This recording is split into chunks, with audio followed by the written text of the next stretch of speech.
So, what was going on this show is they wanted me to look like the nutcase for the season.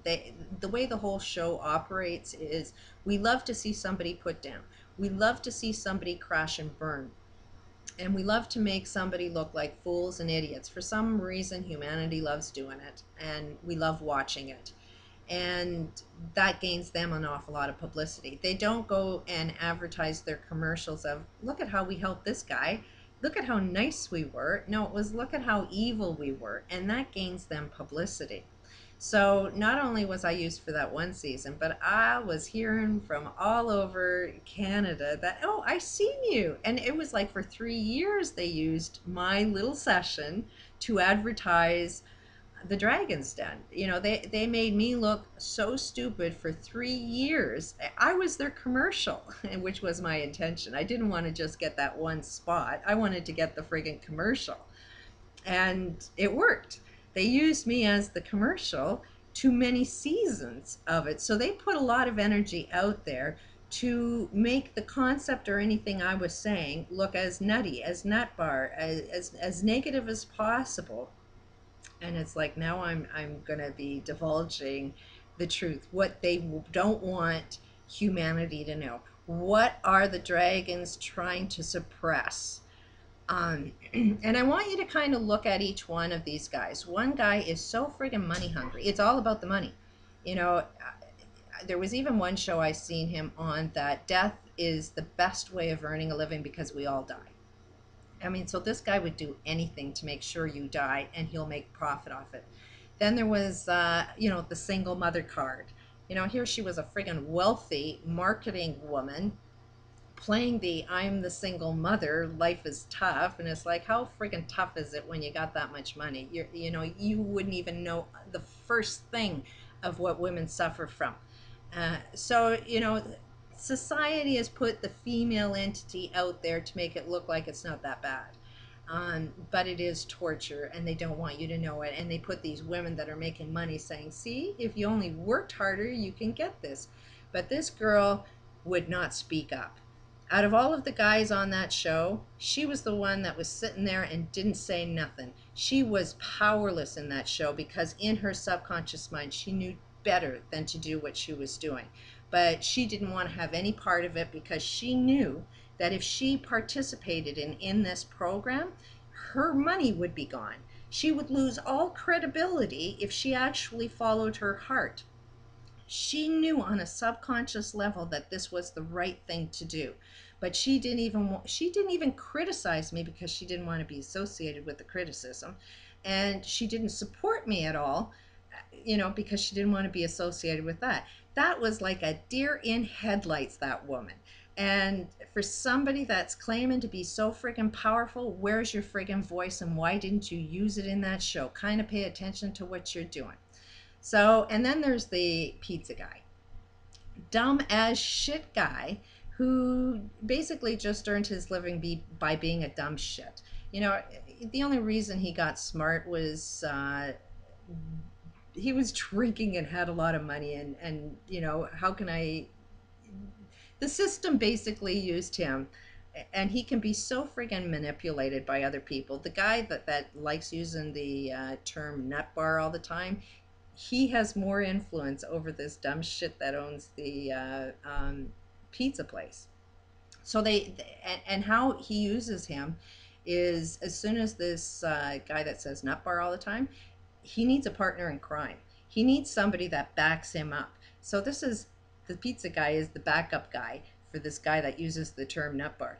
The pizza guy couldn't use his own mind, you know, he can't put two good cells together, two thoughts together. He needs somebody to guide him down, and then he's just always agreeing. He's just agreeing. He never has a thought of his own, if you can see it. And then there's the other guy that does a lot of work with, has a lot of friends in the music industry. This guy, I think, had more love in his heart. He tried to say something, but he just didn't have the intelligent level to be able to overcome all of the negative energy that was in the room. Um, he kind of was interested in the idea, but didn't push himself through. He couldn't fall through and keep asking questions. The other negative dragons had more power over him.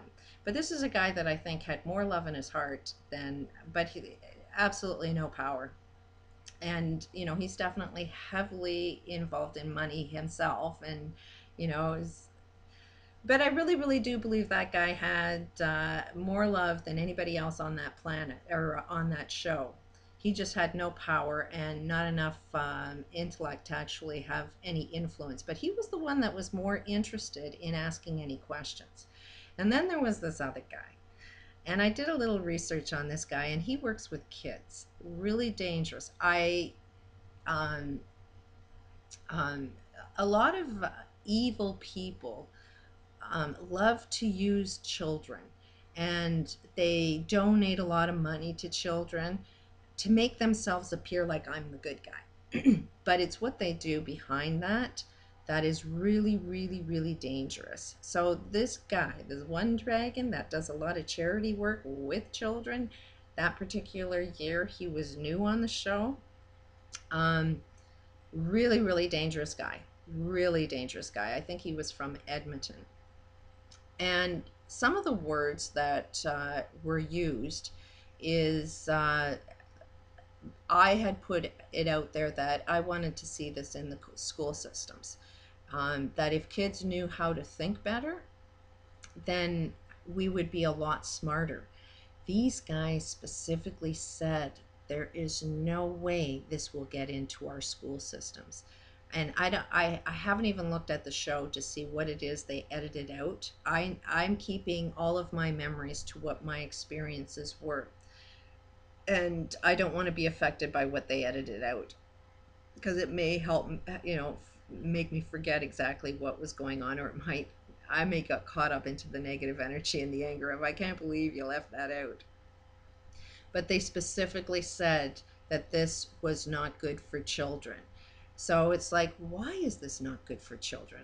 And basically, what I was bringing forward was we need to put good, positive suggestions in our youth, in our minds. There's so much negative stuff that's out there through all of this marketing that we need to make some changes, and we need to start realizing that things are in us first, and not to try and get these feelings from stuff.